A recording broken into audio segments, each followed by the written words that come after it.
Hello, Rachel. Hello, Ryan. Sorry, you just caught me off guard with How are you? You doing all right, brother? I don't like this. I do not like this. You love it. You love it.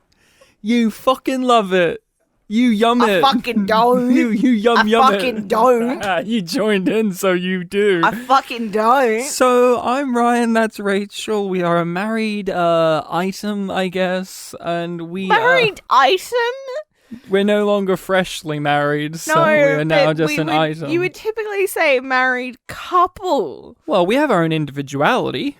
Yeah, but There you go. But So- married is the indication of the relationship of the two people to each other, or more than two people. You love In our it. case, You in love our it. case, it's just the two of us, so we are a married couple. Oh, I don't want to narrow it down. Maybe we want to add like. No, Jesus.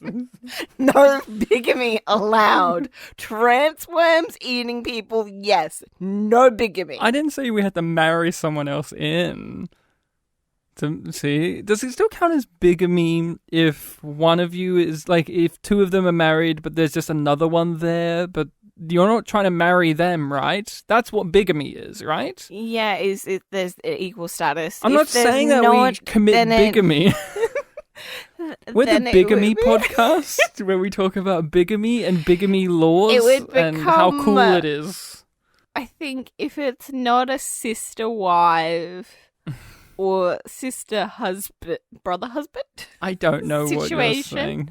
if it's not like multiple wives or multiple husbands, then it's just like polyamory. There you go. Or an open relationship. This is so much more interesting than the episode we're Yeah, actually we're gonna- discussing.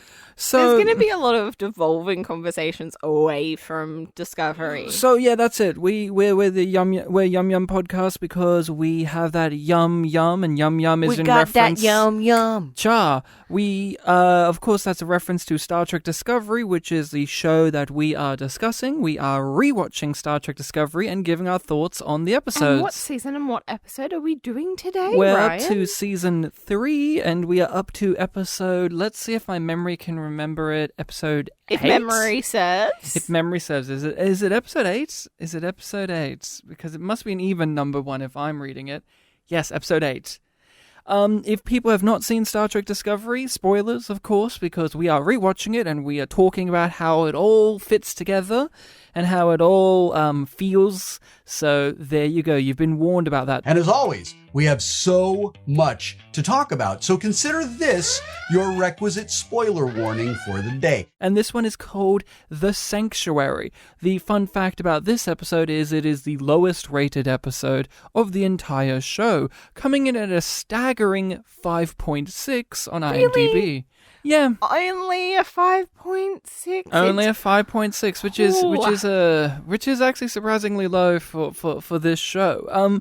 So the plot, according to IMDb, and I like that they have one, because it's more than the episode, goes as such. The USS Discovery crew travel back to Book's home planet to help rescue it from Osira, the formidable leader of the Emerald Chain. Stamets and Adira continue their search for valuable information on the origin of the burn. I just want to have a nitpick with your comment there. What? There's a difference between a plot and a synopsis. Yeah. And that was a vague synopsis. Oh, okay. Soz, I retract it all. I do This not was wanna, a great episode filled with many synopses. I don't want to give any credit to this episode having anything related to an actual plot, even a plot summary on an external website that somebody, maybe it's CBS, put up there. CBS All Access. Let's just jump in to our history and our thoughts on, because I think the two are going to be very the same comment. I thought this episode sucked when I saw it the first time, and I thought it sucked when I watched it today. It has not changed. It, to me, is not the worst episode of the season, but it is definitely one of the bottom ones. Definitely in the bottom 3. I think People of Earth is still a worse episode than this, but this is a close second to that. I think this episode is boring, tedious, and the word I would use to describe it the most is embarrassing. This episode is drenched in cringe and embarrassment. I was embarrassed watching The Sanctuary. I felt embarrassed for the cast. I felt embarrassed for the crew. And I definitely felt embarrassed for the writers because this is what they turned in. And I just go, oh boy, you guys needed like 15 more drafts before you should have handed this bad boy in. What did you think of this episode when you saw it first and now? I thought it was awful the first time and very cringy. I think on the first viewing, my tactic was to leave the room to do housework. Yeah, to do stuff. To do stuff because you have a life, and it reminds you that you have that, and you should be filling it with activities. You know what? I have better things to do with my time, including all the things that I never want to do, so that they don't get done. And I'm like, okay, you know what? I'm going to empty out the fridge and clean it out. Yeah. That's what I'm going to do. And he kept on being like, Rachel, where have you gone? And I'm like, I'm just doing a thing quickly. But you're missing out on Osira. She's finally here. We've been building up to it for fucking ages, but she's here now. And you kept on pausing it and being like, no, I'm not watching this without you. Yeah, you got to suffer this too. And then on this viewing, since I knew that leaving wouldn't help, you had to watch. I had to watch, but maybe 3 moments I literally put my fingers in my ears and started humming so I didn't have to listen. Because the dialogue, dialogue, oh boy. I also shut my eyes for most of them as well, I think. Because I was like, I'm just blocking all of this out. The obvious thing that is the recurring statement that we have made about this episode and the season, and seems to be the consensus for the most part, is it's boring.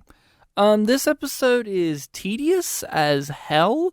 It really feels like we are wasting time, but no, just wasting time. This is padding. This is so much padding because now we've watched the whole season. There was really not 13 episodes worth of story to stretch out with the burn. The burn did not need to go for that long, but that's how many episodes a season had, and they feel the need that every season has to have the overarching mystery that has to go for the whole season. This is very similar to me, and I'm so sorry to everyone listening, but I have to get on my high horse for a second. In Babylon 5, the 5th season of Babylon 5 got made after they got told that the show was going to be finished and cancelled after the 4th, but it got brought back. So the creator of that show had what he originally intended to be a 3 to 4 episode story arc and had to stretch it to 10 to 11. And that is the most despised aspect universally of that show. Because he had to stretch it out because there wasn't enough material in his brain to conjure up for the 22, 25 episode season. So he had to stretch out a 3 episode arc to 10. It reminds me of that in Babylon 5, where they clearly had an idea, but they had to stretch it out to meet the time. Not every season, though. There are many jokes to be had here. If you're going to torture me, at least let me have some fun. What about this episode is just ineffective at being entertainment to the point of tedium? Okay, let's look at it from structure, I guess. The overview. So this episode is about Book going back to his home planet because Osira is after him. Yes. And then since Ren is on Discovery... Who's the Andorian that they picked up a couple of episodes ago? Osira decides that she also wants to get him back. I took it as she knew Rin was with Book somehow. No, well, she did already know that because we saw the conversation with her nephew before, and she killed wanted him with the transplant. She knew if she lured Book, But it would have Rin there she too got somehow. confirmation of that because she scanned Discovery, Yes. and they were mutually scanning each other. Oh, I scanned you all night long.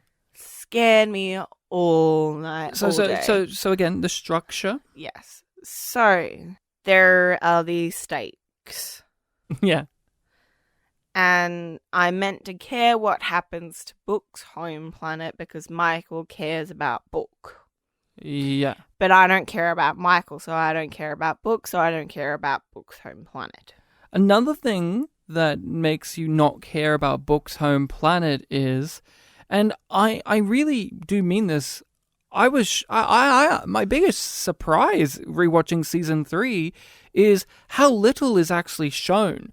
Lots of things happen off screen this season, and one of the things that makes you not care about his home planet is we don't see the repercussions of the dangerous thing that's happening to the home planet.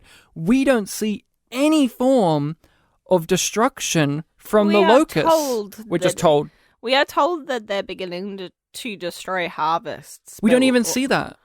No. They couldn't even show us a shot of a field covered in locusts eating it, because that would mean that they'd have to animate new CGI assets instead of the blue floaty things they've had since season 1, and they've just kept reusing them in different ways and just calling them new things. This time around, they added legs to them. How can you not show that? That's just basic 101. This place is suffering from this. Show us footage of it suffering from that, but they don't, so that also makes you not care. We need that money to go towards the boom booms.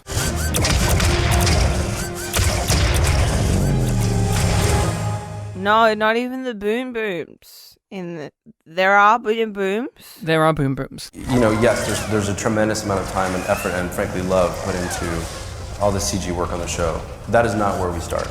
The CG work on the show is there to support the emotional story, period. But I was specifically thinking of the glitchy hologram that Osira is when she calls down to the planet, because that's there.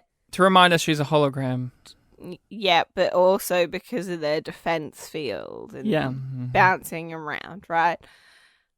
And we can't cut away from that to show what she's saying. Yeah, to show.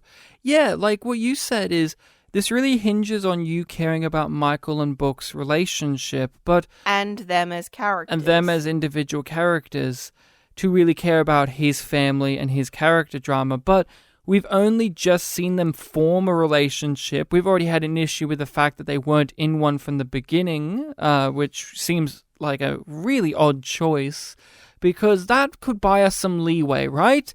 Oh, they've been together. They spent this magical year off screen. Again, everything's off screen.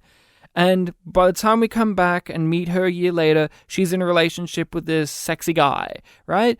We could buy into it a little more because it's like, well, they've been in a relationship for a little while, right? But in this show, they only just kissed the other episode, and now we're supposed to be deathly afraid of, no, Book's brother that we've never heard of before. Oh no, not him. And his planet with the sea locusts. That's the thing too. This feels like an Enterprise episode again, in terms of, like, Enterprise would be like, and the stakes of this episode is one of our crew members tripped over and broke their leg on a comet, and we've got to get them out of there before the ice comes. This is like one of those episodes again, where it's like, and the threat is locusts. Aren't you afraid of the locusts? Except for you can't be, because they don't even show the repercussions of the locusts. You know what? Tell me what they grow. Oh, I can't tell you. Harvests. They just have harvests. They ruined the harvest. What do they grow? What do they live on? Just fruits and vegetables. Show me what this species is like, because most of the time you just pass Book off as human. But he's an empath. Michael Burnham, meet the sea locusts. Quajon's plague. If they're this far inland, it means we haven't had repellent for weeks. Here's another thing structural that's interesting. You said, as did the description, Book. This episode's not about Book. Because he barely gets any screen time, he barely gets any development. How does the episode start? The episode's about Book, but around him. Does it? Does it? Yeah. Then who does the first 10 minutes focus the episode on? Do you remember? Because Book's not the guy. Book is not the person of central focus at the beginning of this episode. But No. Who opens this episode? Saru? No, Giorgio. Yeah. Yeah. See, you forgot that because it wasn't the focus of the episode. Here's general structuring. Focus at the beginning, who the character of focus is. Like, again, simple 101 stuff. Start the episode off with the character that's going to be the story.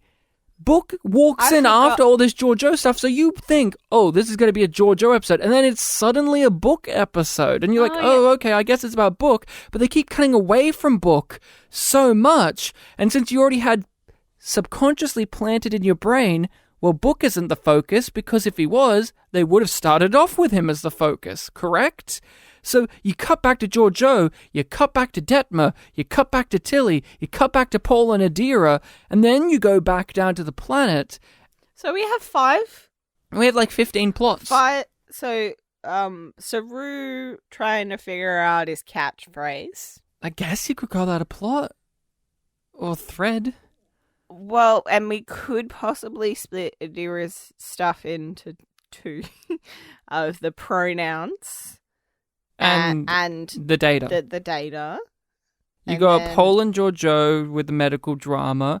You've got Osira attacking the planet, and you've got him down there on the planet trying to reconnect with his brother. Yep. That's it. Like, and Detmer's PTSD. How could I forget? Oh, and Linus is shedding. That comes up multiple times. It's as important as PTSD for Detmer. The skin shedding. I'm going to show you something amazing. The lizard guy? Mm-hmm. His name is Linus, and you can peel off a part of his face if you want. It's a structural issue of the script and the story. You focus so little on him in the first act. You can have episodes that have that many things happening, but they all feel distinct. So it feels like a scatter plot. Yeah. Of just being like, we have this thing over here and this thing over here, and we need a comedic moment, so let's mention Linus. Shedding his skin. But again, I keep stressing this, and I keep saying it over and over again, but the order in which you present things in the episode and to the audience will tell us, the viewer, what the episode's going to be about. You can subvert that, you can do different stuff with that, but usually that is what it is. So you open this episode up and it's all Giorgio. Giorgio's all over the fucking store here. She's just selling gags. Hey, do you want to buy some of my gags? In fact, I'm not going to sell you them. I'm just going to fucking scream them at your face. I'm a sperm. And you just go, okay, so Giorgio's the focus of this. I thought she would be the focus of the double part of next episode, but it's this, and then Book came in, and I was like, oh, that's right, this is a Book episode. It's like with Nan. Remember how we kept saying in that Nan episode, it was so funny to realize that this was going to involve her in any way because they never gave us any indication that she was going to be important to this story until the back half. It wasn't as drastic in this case, but it was just like the first act of this. Book is just floating around, and then he walks in and he goes, my brother, he's in trouble. We should go there. And then let's talk to the Admiral, who's also here in the episode. And he's just like, you know what? Your brother, he sounds pretty rad. Go save his life. Like, it's Looney Tunes. Book. We're talking about him. Do you still like him? Because at the start of the season, you said he was charming, and when the show didn't have him around, it really lacked energy and presence. But now that we're rewatching it, and we have this episode where it's all Book all the time, but not really, do you still like him all that much? Currently, I have to give Book a yum. Yum. Is it because he didn't take his top off this episode? If he took it off, would that make you give a yum yum? No. I mean, have you seen him with his top off, though? Pretty yum yum. him shirtless is Yum Yum. I will agree with you there. But he says so many dumb fucking things in this episode. And particularly the dialogue with his brother is so overwritten. And obvious. It's like, it's sickly.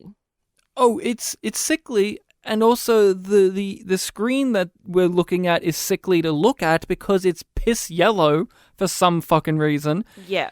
The writing is so overwrought here, and we've talked about this. It reminds us of People of Earth. They're not talking like people. They're just saying exposition and/or they're the writers writing. And what I mean by that, it is the writers just saying, this is the theme, this is the conflict, this is the arc. This is the most witty response that we can come up with. The repertoire. These people do not know one another. They just state facts about one another, but you don't feel like they're real brothers. Like, you don't feel like they're brothers who know each other, who actually have lived lives. They do not feel real. And to that point, like, it's not just that they don't feel real. And there is a certain amount of reality to they shouldn't know each other because they haven't spoken in, I think they say 15 years. Yeah. But they never feel like they used to know each other. No. They never have that level of chemistry of, like, a flicker of I used to know, or I know you because of that thing, because they do those things with him and Michael. We've seen Star Trek many a times bring in siblings, fathers, grandparents, whatever it is, to come in and cause conflict. Crusher's dead grandmother, for one. Oh yeah, Crusher's grandmother, but obviously Loxana Troy. There's the episode where Riker's dad comes on the ship as well. In this episode, though, what fails is in their dynamic, and we've said it many times in Star Trek Discovery, it is unambiguous who's right and who's wrong in the scenes. His brother is never portrayed as a even momentarily sympathetic person. You never get a glimpse that this guy is a good guy. He is just wrong. A bad thing. Because he has a daughter. And that's it. Son. Oh, son, sorry. Because he has a son. But they never make you sympathetic for him in any minor way other than the basic knowledge of he has a child, which they withhold that information from us, the audience, for a majority of the episode. Until Osira brings it up. Threatens the kid, essentially. But it's in that weird way where it's meant to be like, ooh, she's so villainous. But she's threatening But you know his what I'm family. saying? But you know what I'm saying? There's not a moment in which they instantly start the conflict where he ambushes Book with his merry band of people who never stop Book, really. But he ambushes him immediately like, fuck you, Book, I hate you. It's like angst, drama. There's not that one moment where he tries to be nice and be like, Book, I'm so... There's no meeting of the minds attempted, really. Like, there's moments where they're discussing things, but it always just evolves into... Discussing? You mean just stating things? Yeah, I use the word discussing by default because they take turns talking about a particular topic. Yeah, at each other. At each other. I stopped being a T-Rex when father and grandfather started working with the Emerald Chain. And they both asked for you on their deathbeds. You're a man of character. Or you aren't. Maybe they remember that in the end. Oh, so righteous. Someone has to be. It goes back to the facts that there's no stakes. And you know exactly how it's going to play out. You know that Book is going to have to get over himself, and his brother is have to get over himself. They're going to have to both join up again, save the day, and realize that family's important, and that they're going to be in each other's lives from now on. It's so obvious, and it could still play out like that, but add some nuances to it. I can't tell you a single thing about his brother as a character. I can tell you facts that they said. Like Book has so many, again, overwrought lines. He has lines like, you're a man of good character. We don't witness that. You stand up for what you believe in, and we then don't witness Sire that. is just like, you've never stood up to me.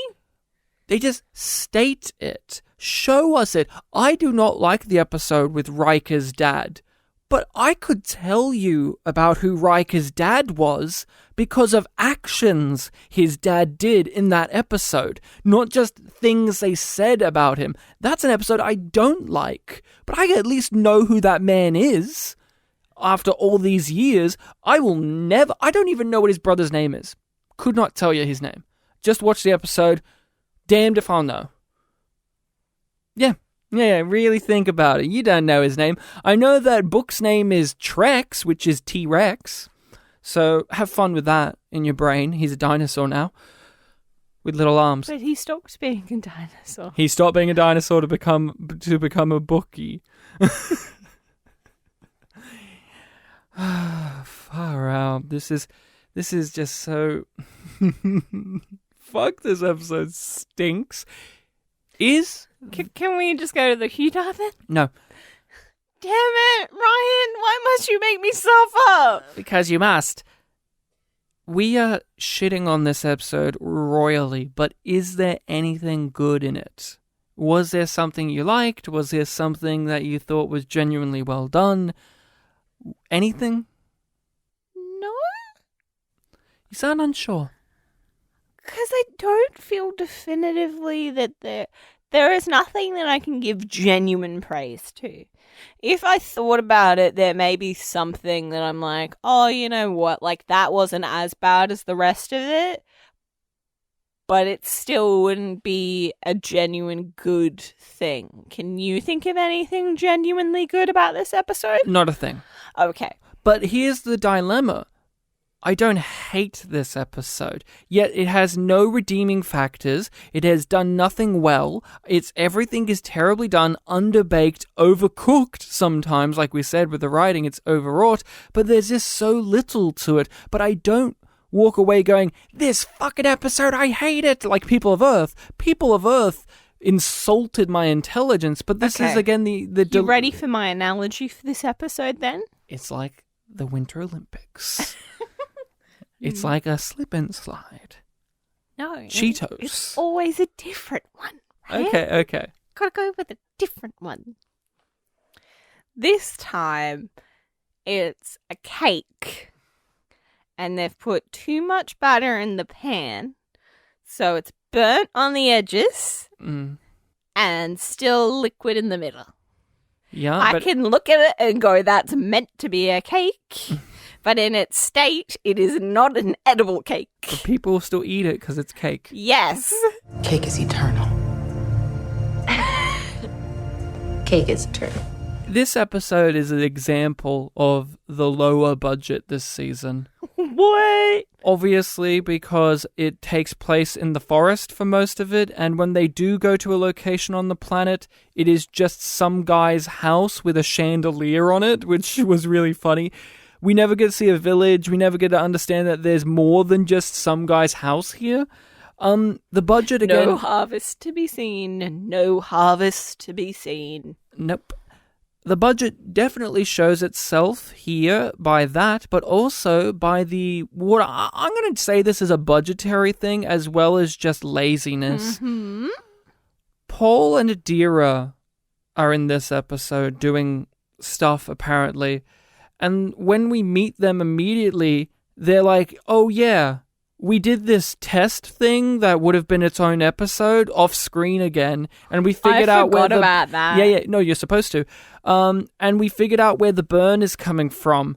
We did that off screen again, like we do with most of the things that happen within this season. We've done it off screen, but you've come over, and now we're going to spend a whole scene talking about how we did it off screen instead of watching it happen, watching the journey and the adventure happen. We're just going to talk about how it happened instead of actually doing it. Why spend the whole scene talking about how you did it instead of just spending a whole scene actually fucking doing it? I don't understand, other than, is it just a budget thing or laziness? I don't know.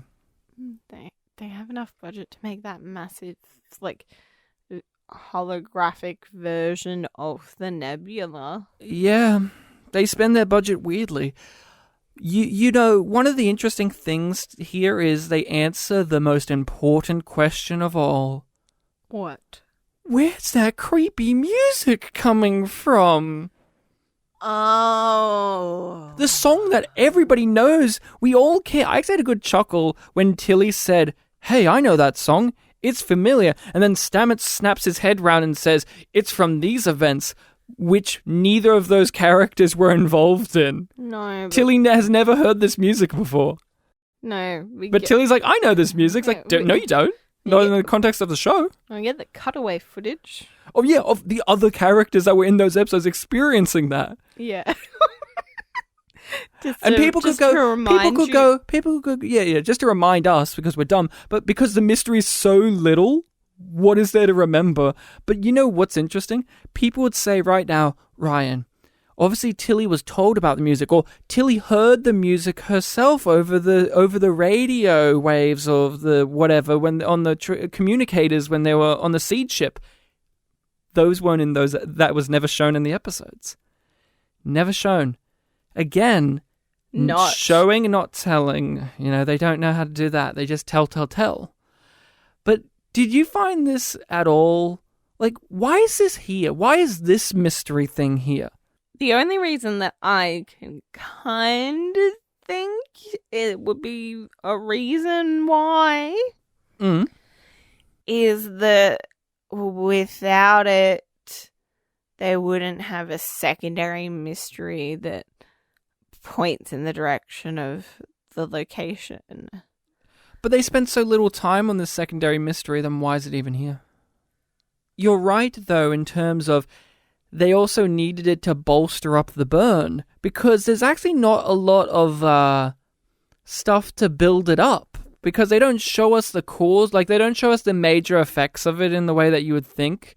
And so what do you do? Ooh, what happens if there's this mysterious song and it leads to where the source of the burn is? I don't know how they come up with these weird steps, you know?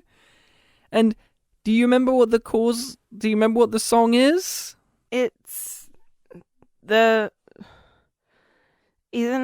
partially the distortion of their distress signal. It's the distress signal has been distorted from the radiation that's in the planet. So it's distorted to sound like music. But all it is just a distress signal. Yeah. People still don't know that that's what that is, even though the series has explained it, because it is so inconsequential to the grander scheme of things. Why the fuck would you remember that detail? Yeah, I remember being confused. I assumed that it was like just a subspace frequency that was carrying a lullaby. Nope. From the mum that dies. But no. It's the distress signal has just been distorted to sound like a lullaby, and it's been playing throughout all of space that it's subconsciously gone into people's brains like a secret message. I don't know why it's here, but like, does this add anything to Adira and Paul's relationship? Because that's what all this is, right? It's in service of Paul and Adira doing stuff to bond. Yeah. But it's also just here to fill out time. That's what it feels like. That's what this whole episode feels like as well. Is Adira a good character yet for you? They're not fully a character to me. Why? They've been here for so long now. And everyone smiles and nods and says they're super smart. I love them. Even so, their work has been nothing short of stellar. They're really something. They feel more like a Deus Ex Machina than a character. They feel like a prop for the plot. I look at Adira as this. Somebody wrote the name Adira down, wrote Trill, dead ghost lover, surrogate child. And then that got blurred, like when it got faxed. And that's how I think of Adira. That's how I think of Adira, is a very faded fax of an idea, because Adira is not a character that I think is a three-dimensional character, or one that deserves to even be here. I look at Adira and I look at them and go, I can kind of see why you're here, but all the stuff that you do happens off screen. And then when you actually are on screen, it is just Paul looking at you lovingly and saying, you're special. You're great. And that's kind of it. And it's like, is that bonding? It's like, they're not doing stuff together. Like, we've seen Paul bond with people like Tilly. We've seen that happen. But this, it's like, it's all off screen again. And when we do see him on screen, it's just Paul saying, you know, Adira, you're pretty great. Or, hey, Hugh, you know Adira? They're pretty great, pretty smart, pretty cool. They're like the bomb, huh? You're kind of like the bomb, huh? When they did the Adira is going to say the pronouns stuff, many people got turned off by it because either they are not familiar with this, they think it's a woke agenda, blah, blah, blah. All of that stuff I find to be stupid. What turned me off about it is I still don't understand why they just weren't non-binary from the beginning. I don't think this added anything. It's not as if their gender identity has been a character trait we've seen ever explored up until now. So it really does just kind of feel like out of nowhere. And on a rewatch, all you see in the rewatch is every now and then they have that really funny, awkward reaction shot of when somebody calls them a her and they just kind of bite their lip a little. And I'm like, okay, but that's still not a... And, okay. Here is one way that you could improve that. Yeah. Make it clear that Adira is not fully comfortable on the ship yet. Yeah.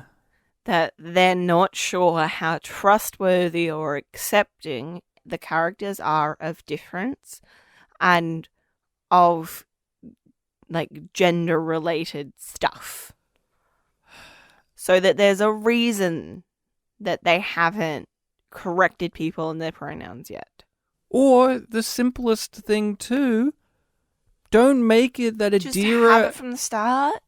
Have them start like that. Yeah, obviously, that's the obvious one. I mean, duh. But the other one being is, have Paul and Adira have an adversarial relationship to begin with and carry that through, because basically he's a little bit annoyed at them at the beginning and then instantly is like, I love you. You're like my child now. Straight away, there's no like animosity towards either, like between them.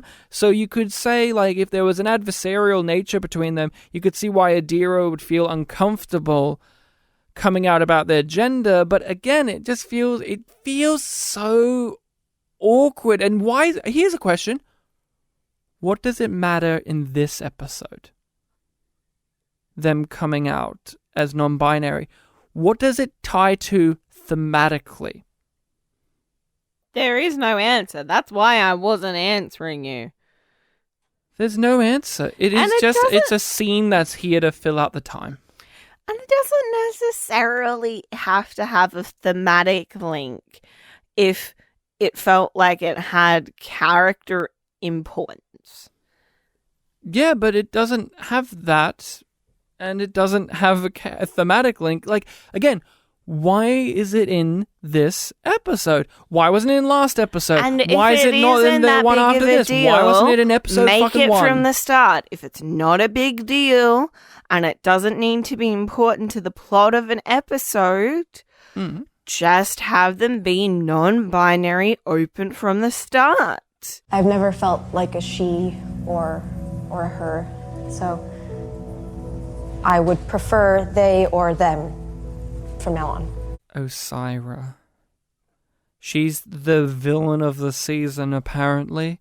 She's the big bad. She's the Gul Dukat of the season. She's the one we've got to shoot in the fucking face in the final episode. What do you think of her? Nothing. I think she's nothing. I think she disappears into nothing. And I do not think about her. Well, you don't love this magnificent performance? You know, she's so captivating. She rocks those leather pants. I guess, you know what? I'll give her this. I'll give her this. She's a commanding presence. No. I'll give her... I think that, whether you don't or not. I think... Well, I say no because it goes against my point I'm going to make. She's one of the few villains I've seen in recent times in which the actor playing them genuinely has apathy. She feels like she doesn't want to be there. No, I do agree with that. But this feels like a performance held at gunpoint. No, I don't feel that way. They're a paycheck performance. Yeah, I can see that. Yeah, I'll put on this goofy makeup and shit, but I'm not going to fucking emote. And if so, I'm going to do it very, very little. Yeah, because have we brought up that they didn't just paint her? They put her in all of these heavy prosthetics. The Andorians, they can't just paint them green. No, sorry, Andorians. Orions. The Orions, they can't just paint them green. Or make their skin green. They have to put them in like this thick layer of prosthetics where they look like they're covered in wax. So it's like they're bolted in and they can't emote and they can't turn their heads act and through it. Because they're not Doug Jones. They don't know how to emote and act through this prosthetics. It's I think you said one time before one of the reasons that they can't emote as well as someone like Doug Jones is they have no definition to their face on them in the makeup. It is just blank. So with Doug, there's no parts that can move. Or looks like there's movement there or expression. Because with Doug Jones, right, he's in like makeup, but it has curves and lines and bumps and ridges and things that accentuate expressions that he himself cannot do because he's under makeup, right? But with the Orions, it is just green skin, and so you have this thick layer of makeup that's just green and blank with no like lines or definitions or things to accentuate expression. So you just have these people who look bored while they talk at you. Yeah, because Osira's main function is to be annoyed at everybody around her. So that's the main expression that comes through her eyes is apathy or annoyance. Because the rest of her face can't move. She's just a fucking waste of space as a villain. I don't understand why they thought, you know what, we should tease this villain out for the whole season. And in this episode, the slow burn character drama about Book, this is where we drop in our big bad who's like, fuck you, Federation, you're done for. When you have actually no characterization for her. I don't know how to describe her character other than she is there to be a force. That's not a character, that is just a function of an antagonist. She is there to oppose. I think hatred is the wrong word. I think that she doesn't necessarily believe that they deserve to be held in such high esteem. She works very hard for her people to advance themselves, and yet they don't enjoy the same reputation as the Federation. So I think possibly envy is a better way to go than hatred. Mental health is something that can be explored very interestingly through pieces of media. You have a keen interest in mental health stuff, more so than I. You watch lots of videos, read lots of stuff, talk about lots of things. Yeah, and some of that is like my own stuff and my own issues with mental health and people around me, particularly my family, but it's also a consequence of being a high school teacher and wanting to be aware of the mental health of my students in the way that I can help them or be aware of signs of things so that I'm looking out for their welfare and doing my job when it comes to those things. But you can just cure all that if you fly real good, right? Well, she does explain it that is essentially an extreme version of exposure therapy. Because she's just like, if I just do the thing that I'm scared of, I'll be cured. And she's scared of flying the ship, so she just flies the ship and she does it manually, so she's the one that's fully in control. We talked about this when we had our episode with Julio, but watching it back then and now rewatching it, it's so unclear that was what was her fear. Was fear of flying, fear of driving the ship, because of the way her PTSD worked in this show. It was directed at so many other things, and then when at the end it was like, if I just keep flying, but this time with joysticks, then I'm cured of my PTSD. Is that a way? Look, is extreme exposure therapy something that it would actually cure PTSD? I'm pretty sure that's a big fat no. Can you just... Well, that's the thing, though, right? Like, that's the thing. Like, PTSD is very much an ongoing thing, and we've labeled it. Maybe it's more just like kind of situational anxiety about her workplace performance. But we have labeled it. I don't know, because I don't listen to the extra stuff. Have the creators and the writers of the show. They've barely even talked about it. They talk about it like she's just having a really tough time this season. Okay. She's having to deal with a lot of baggage. We were just so happy that we got to touch upon how hard it must have been to lose things. And again, if that's what it is, then how does driving the ship real fast cure that? If it's about loss... What did she lose? Her family and everything in the past.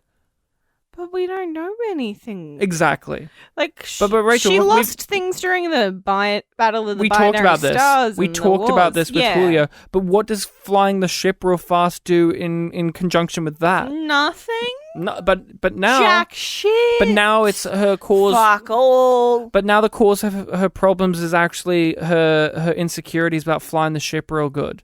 Which, again, even rewatching it, it still wasn't comprehensive and clear that was the issue. It could very at hand. easily just be that, like, her anxiety elsewhere is manifested in this thing, and it's all about control.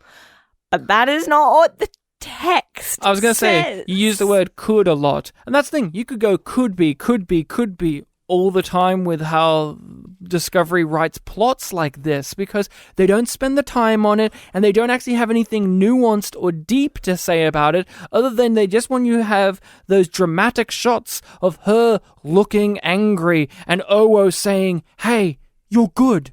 You're a good person. And then at the end, she fist pumps in the air and is basically yelling, I'm cured of this storyline now. Yay, it's over. That's the thing. Mental health is something that you can easily explore in your story, but it feels very disrespectful when all it feels like is it was nothing but a plot.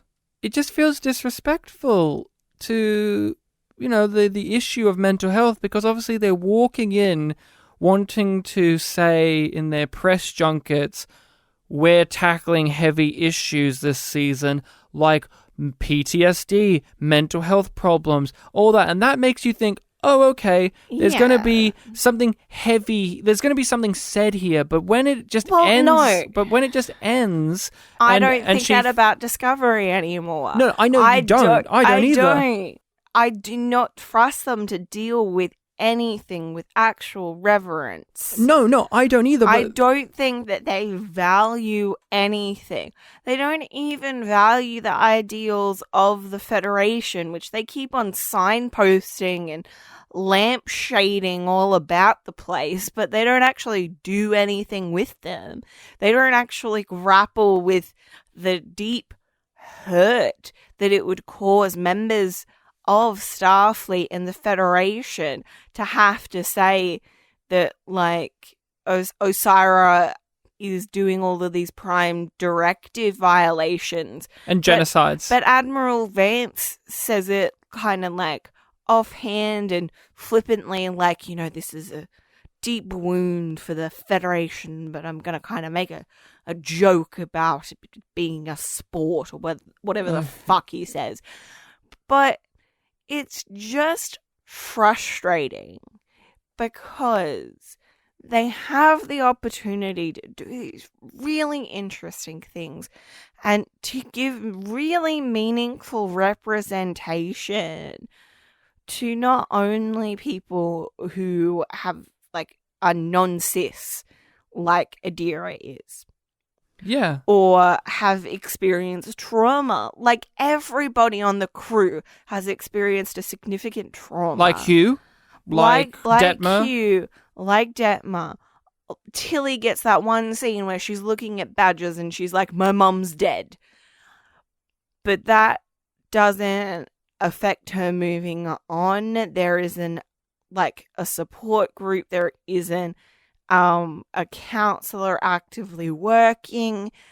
There is that one plot line with Saru trying to bring them together, and then they have a big fight like a family does, and then they make up and everything's fine. And it's just like, well, that's not how it really works. Yeah. Growth and moving forward through your mental illness is not a linear process, and your mental health isn't just done and you are fine and you cured it. Continue to be fine in perpetuity until maybe like another trauma comes along, especially if they went and actually dealt with Detmer's mental health openly and publicly as PTSD. I'm not objecting, and we're not objecting to the idea in a narrative that a character can find... We just want it to be done well. Yeah, but that a character can find in a narrative solace and inner peace and overcome the trauma of mental health issues. But Discovery does it in a way where it's like, well, one, we needed to understand what the mental health issues were and make it feel like they're real and understandable and like things that people actually have. Something, you know, in a narrative, although mental health issues are kind of incoherently all over the place in life, in a narrative, they need to make sense to the audience in a manner. You know what I'm saying? Like, I need to understand what's wrong with Detmer for me to then be okay with Detmer finding peace with what's wrong with herself. I want it to have worth. I don't want it to feel like all it was just a plot point to pad out the season, and then you ran out of ideas, so then you just said, and then she flew the ship real fast, and then they had a little scene in the mess hall where they pumped their fists in the air and said, I am the universe, biatch, and that's it. Like, oh, PTSD cured. Just like, remember how... Mental health issues, no more! Here's a bold one. Why can't Detmer... Michael's issues of identity are over. Oh, she decided to stay on the ship. The bold thing to say is, why did Detmer's PTSD have to be a plot beat that had to have a conclusion? Why couldn't it just be, she's a character that happens to have PTSD? Why couldn't it just be something that's just... It definitely didn't need to have a neat bow on it if they did decide to do it what I'm just going to say for shorthand, properly, if they wanted to do PTSD properly, it doesn't have a neat little bow. And I don't want it to be like her character is nothing but PTSD in every episode we feature of her. She does the grimacing looks to the camera. I'm just saying you can just have characters that have experienced trauma and that's just a part of who they are. We know this to work because that's a lot of Star Trek characters. That's Worf. He's a war orphan. It comes up a lot. It's a defining trait of his personality, and it definitely forged who he is. It worked for him. He was a great character. I could list you 15 million characters in the Star Trek canon that have the exact same thing, but it's not like every story is about their mental health stuff. But hey, we needed to cure her mental issues because we need to move on to the Emerald Chain as the big threat. We were going to explore this season, and that Detmer was going to be struggling a bit more than usual and sort of have a weight and a guilt that she's carrying around for, I think, a combination of the Battle of the Binary Stars and, a rocky landing into the future. Speaking of looking for cures... It's the Huda! It's the Huda! It's the Huda! We opened up with... He's in lots of scenes this episode. He doesn't really just smile and nod. Here's a thing I've never thought about before. What do you think about Hugh and Giorgio as a pair up? I don't think I've ever really thought about them as two characters that ever would interact with one another. Okay. Here is my thought on this. I think it's fucking ridiculous. I think it's stupid. And I think it's offensive to the idea of him being a doctor. Explain. In my belief, it is general that most doctors believe in the sanctity of life. Yes, and Giorgio and they want to needs to be saved. They want to protect human life. Mm-hmm. And most doctors, when they are faced with somebody who has committed atrocities... Oh, you're wanting a Star Trek story. Fuck, Rachel, you're not going to get that. No, I'm talking about Chase's storyline from House. No, you're also talking about the fucking Crusher and the Doctor and all that. Like, there's that episode of Voyager where the Doctor is like, should I use this Cardassian doctor's medical research even though he killed people to get it? Because people object to it. Should I not? You're wanting an ethical drama. Yeah, I want him to respect the ethics. So let me continue. That would mean you'd have to have a personality as a doctor for us to know that he has objections, but go on.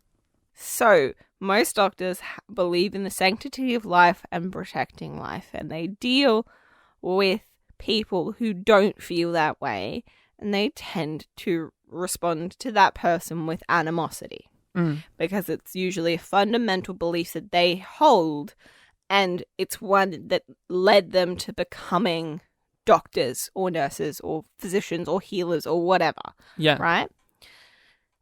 And then he says... to the Terran Emperor. To the Nazi. To the Nazi. To the woman who claims to have killed her own mother. Even though that's not true. They get to make a joke about it not being true. I mean, yeah, you've committed literal extinctions of whole species because of racial prejudice, but... you're a fun chick who likes to kick and make sexual innuendos, so it's all good. The Doctor says to the genocidal Emperor, who claims to be nothing but pure evil, who revels in being a racist, he says to her, a living death is not what I would wish for you. And that's interesting because why doesn't he? Because he's a doctor, he's a good man, he's a good person, he cares. And I see that, but I agree, like it would, but this is what we're saying. We want a story. We would want a story in which you or somebody morally objects to the idea of Giorgio being treated medically because she's evil. But that would cause drama. That would be a different show. Or even, like, you know, flip it a little bit. Make it about the ethical quandary. If she is resisting or denying treatment, which she is actively doing. Yeah, like... She is actively saying, I don't want this. And they're just going, it's for your own good. So she lies down on the table.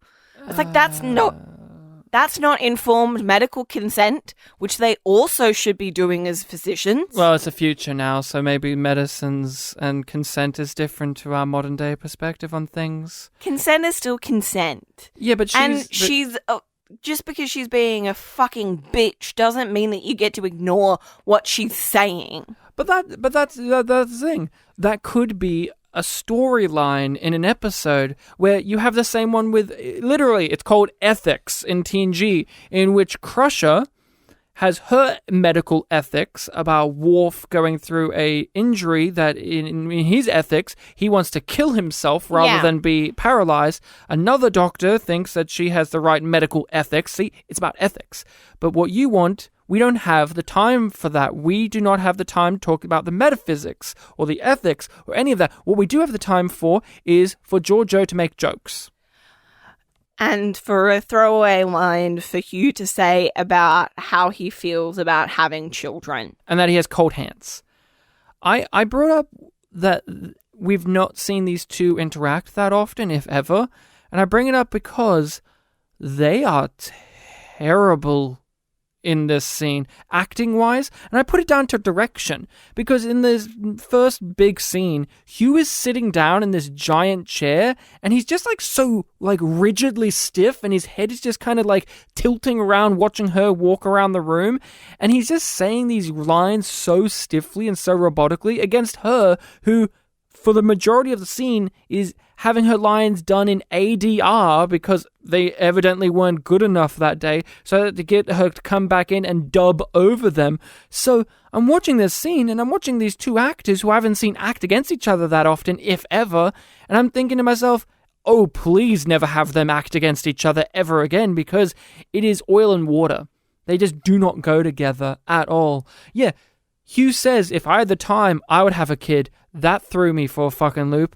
This guy could barely even comprehend the idea of being in a fucking relationship a month ago. Now he's like, I want kids? If he had time. If he had time. But that's the thing. They're setting it up of this found family thing. But at no point during any of the show have we had a comprehensive idea of Hugh as a character, let alone him in a relationship, let alone the idea of him being a parent.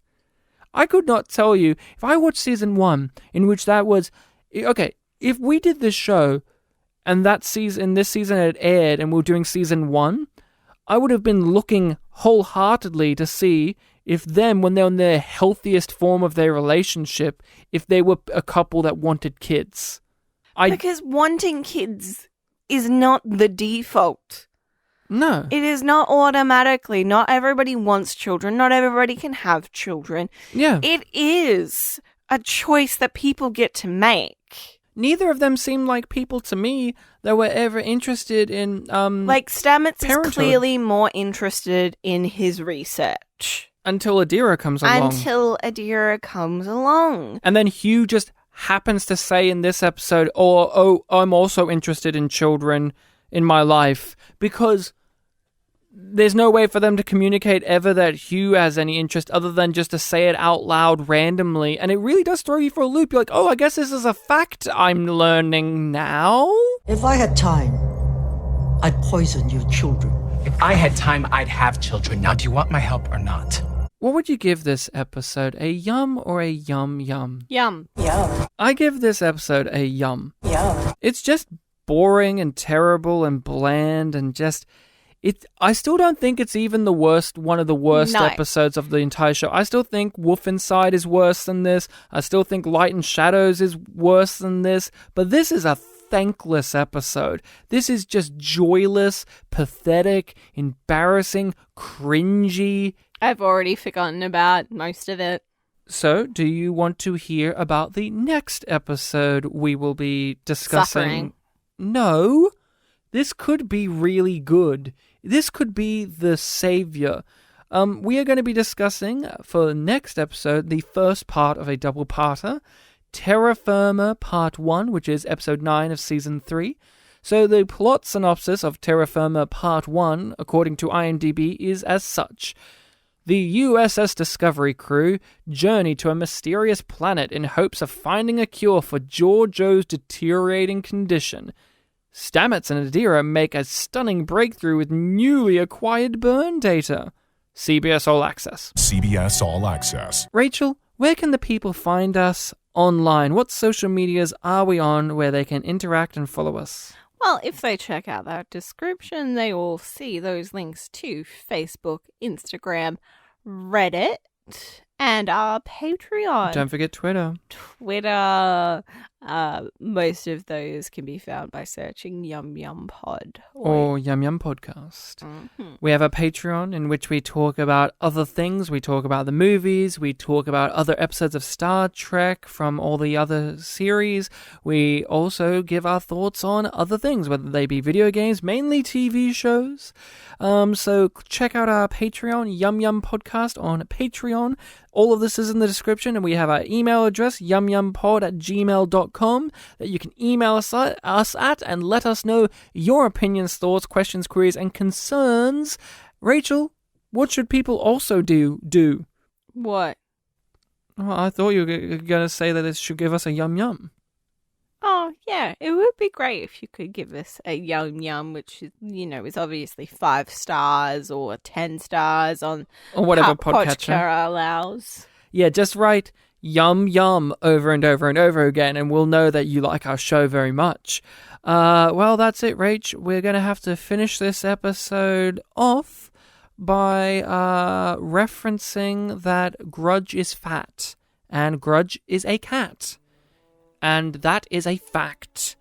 Rachel, did you know Grudge is fat? Yes, and I knew Grudge is a cat. And thanks to the Endorian, I know that she is a pet. Did you know that she is a queen?